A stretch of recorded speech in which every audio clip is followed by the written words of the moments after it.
कहानी बीरबल और तीन मूर्खों की पहचान। भूमिका।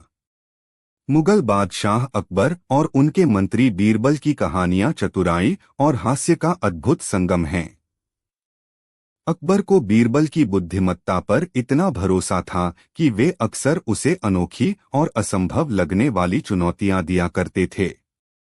हर बार बीरबल अपनी चतुराई और व्यावहारिकता से ऐसी समस्याओं को हल कर देते थे जिन्हें सुलझाना नामुमकिन लगता था। ऐसी ही एक घटना का जिक्र इस कहानी में है, जहां अकबर ने बीरबल को शहर के तीन सबसे बड़े मूर्खों को ढूंढने की चुनौती दी। यह न केवल बीरबल की बुद्धिमत्ता का प्रमाण है, बल्कि उनकी हाजिर जवाबी का बेहतरीन उदाहरण भी है। दरबार में चुनौती। एक दिन अकबर अपने दरबार में बैठे थे। चारों ओर दरबारियों की चहल पहल थी। दरबार में ज्ञान और बुद्धिमत्ता पर चर्चा चल रही थी। अकबर अचानक मुस्कुराए और बोले, आज मैं बीरबल को एक अनोखी चुनौती दूंगा। देखते हैं वह इसे कैसे पूरा करते हैं। फिर उन्होंने दरबार की ओर मुखातिब होकर कहा, सुनो दरबारियों, आज मैं बीरबल को एक ऐसा काम सौंपने जा रहा हूं जिसे सुनकर शायद आप सब हैरान हो जाएं। बीरबल, तुम्हें पूरे शहर में घूमकर तीन सबसे बड़े मूर्खों को ढूंढकर यहां लाना होगा। सभी दरबारी यह सुनकर हैरान हो गए। वे एक दूसरे की ओर देखने लगे। किसी को यह समझ नहीं आया कि मूर्खता को कैसे मापा जाए और किसी को मूर्ख कैसे कहा जाए। पर बीरबल हमेशा की तरह शांत और आत्मविश्वास से भरे हुए थे। उन्होंने सिर झुकाकर कहा, जहां पनाह, आपका यह आदेश अवश्य पूरा होगा। मैं शाम तक तीन सबसे बड़े मूर्खों को आपके सामने प्रस्तुत करूंगा। अकबर मुस्कुराए और बोले, ठीक है, लेकिन ध्यान रहे, तुम्हें यह काम पूरी ईमानदारी से करना होगा। अगर तुम असफल रहे तो तुम्हें सजा भी मिल सकती है। बीरबल की खोज शुरू होती है। बीरबल दरबार से बाहर निकले और शहर की गलियों में घूमने लगे। उनकी नजर हर कोने कोने पर थी। वह ध्यान से हर व्यक्ति के काम और उसकी बातों को सुनने लगे। पहला मूर्ख। कुछ ही देर में बीरबल एक तालाब के पास पहुंचे। वहां उन्होंने देखा कि एक आदमी अपने गधे की पीठ पर बैठा है और गधा पानी में खड़ा है। वह आदमी बाल्टी से पानी निकाल निकाल कर गधे को पिला रहा था। यह दृश्य देखकर बीरबल कुछ देर तक चुपचाप खड़े रहे।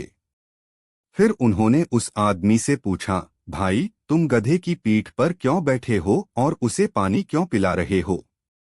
आदमी ने बड़ी गंभीरता से जवाब दिया, अगर मैं गधे से उतर जाऊं तो यह भाग जाएगा, इसलिए मैं इसे ऐसे ही पानी पिला रहा हूं। बीरबल ने मन ही मन सोचा, यह आदमी तो पक्का मूर्ख है। यह गधे से उतरकर उसे बांध सकता था, लेकिन इसकी सोच अजीब है। उन्होंने उस आदमी से कहा, तुम मेरे साथ चलो, मुझे तुम्हें दरबार में ले जाना है। आदमी हैरान रह गया और बोला, लेकिन क्यों? बीरबल मुस्कुराए और बोले, यह मत पूछो, तुम बस मेरे साथ चलो। आदमी कुछ समझ नहीं पाया, लेकिन वह चुपचाप बीरबल के साथ चल पड़ा। दूसरा मूर्ख। बीरबल आगे बढ़े। अब वह शहर के मुख्य बाजार की ओर गए। वहां उन्होंने देखा कि एक आदमी सिर पर मिट्टी से भरी टोकरी उठाए हुए है। उसके साथ एक बैलगाड़ी भी थी, लेकिन वह टोकरी को बैलगाड़ी पर रखने के बजाय खुद अपने सिर पर ढो रहा था। बीरबल को यह देखकर बड़ा आश्चर्य हुआ। उन्होंने उस आदमी से पूछा, भाई, तुम्हारे पास बैलगाड़ी है, फिर तुम इस टोकरी को सिर पर क्यों उठा रहे हो? उस आदमी ने बड़े ही गंभीर स्वर में उत्तर दिया, बैलगाड़ी पहले से ही बहुत भारी है। अगर मैंने यह टोकरी भी उस पर रख दी तो बैलगाड़ी का बोझ बढ़ जाएगा, इसलिए मैं इसे अपने सिर पर उठाकर बैलगाड़ी के वजन को हल्का कर रहा हूं। यह सुनकर बीरबल अपनी हंसी नहीं रोक पाए। उन्होंने सोचा, यह आदमी भी बड़ा मूर्ख है। इसे यह समझ नहीं कि बैलगाड़ी पर यह टोकरी रख देने से कोई फर्क नहीं पड़ेगा। बीरबल ने उससे कहा, तुम मेरे साथ चलो, तुम्हें दरबार में ले जाना है। आदमी बोला, मुझे दरबार में क्यों ले जाना है? बीरबल ने कहा, यह मत पूछो, बस मेरे साथ चलो। दूसरा आदमी भी चुपचाप उनके साथ हो लिया। तीसरा मूर्ख। अब बीरबल तीसरे मूर्ख की खोज में निकल पड़े। वह शहर की एक व्यस्त सड़क पर पहुंचे। वहां उन्होंने देखा कि एक आदमी रस्सी का एक सिरा अपने हाथ में पकड़े हुए है और दूसरा सिरा आकाश की ओर उठा हुआ है। वह आदमी बार बार आसमान की ओर देख रहा था और ऐसा लग रहा था जैसे वह कुछ बांधने की कोशिश कर रहा हो। बीरबल ने उसे रोका और पूछा, भाई, तुम यह क्या कर रहे हो? उस आदमी ने आत्मविश्वास से भरे स्वर में जवाब दिया, मैंने सुना है कि अगर बादलों को रस्सी से बांध दिया जाए तो बारिश हो सकती है। इसीलिए मैं बादलों को रस्सी से बांधने की कोशिश कर रहा हूं ताकि बारिश हो सके।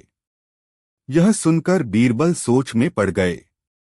उन्होंने मन ही मन कहा, यह तो मूर्खता की हद है। यह आदमी तो पक्का सबसे बड़ा मूर्ख है। बीरबल ने उससे कहा, तुम भी मेरे साथ चलो, तुम्हें बादशाह अकबर से मिलवाना है। आदमी ने खुशी खुशी हामी भर दी। दरबार में मूर्खों की प्रस्तुति। शाम होते होते बीरबल तीनों लोगों को लेकर दरबार पहुंचे। वहां अकबर और दरबारी पहले से ही उनकी प्रतीक्षा कर रहे थे। अकबर ने पूछा, बीरबल, क्या तुमने 3 सबसे बड़े मूर्खों को ढूंढ लिया? बीरबल ने सिर झुकाकर उत्तर दिया, हाँ जहांपनाह। ये रहे 3 सबसे बड़े मूर्ख। पहले मूर्ख की कहानी। बीरबल ने पहले आदमी की ओर इशारा करते हुए कहा, यह पहला मूर्ख है। यह गधे की पीठ पर बैठकर उसे पानी पिला रहा था, क्योंकि इसे डर था कि अगर यह गधे से उतर जाएगा तो गधा भाग जाएगा। यह सुनकर दरबार में ठहाके गूंज उठे। दूसरे मूर्ख की कहानी। फिर उन्होंने दूसरे आदमी की ओर इशारा करते हुए कहा, यह दूसरा मूर्ख है।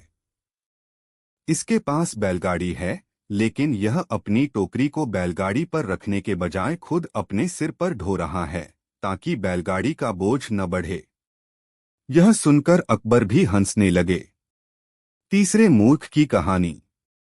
फिर बीरबल ने तीसरे आदमी की ओर इशारा करते हुए कहा, और यह तीसरा मूर्ख है। यह बादलों को रस्सी से बांधने की कोशिश कर रहा था ताकि बारिश हो सके। अकबर और सभी दरबारी यह सुनकर हंसी से लोटपोट हो गए। बीरबल की चतुराई। अकबर ने हंसते हुए पूछा, बीरबल, अगर इन तीनों में से सबसे बड़ा मूर्ख चुनना हो तो वह कौन होगा? बीरबल मुस्कुराए और बोले, जहांपनाह, सबसे बड़ा मूर्ख तो वह होगा जिसने मुझे इस काम पर भेजा। अकबर यह सुनकर पहले तो चौंक गए, लेकिन फिर जोर से हंस पड़े। उन्होंने कहा, तुमने एक बार फिर अपनी चतुराई से सबका दिल जीत लिया। मैं तुम्हें 1000 स्वर्ण मुद्राएं इनाम में देता हूं। निष्कर्ष। इस कहानी से हमें यह सीख मिलती है कि हर स्थिति में हंसी मजाक और चतुराई का सहारा लेकर कठिन काम को भी आसानी से हल किया जा सकता है। बीरबल की हाजिर जवाबी और व्यावहारिकता हमेशा प्रेरणा देती है कि जटिल समस्याओं का हल बुद्धि और धैर्य से संभव है।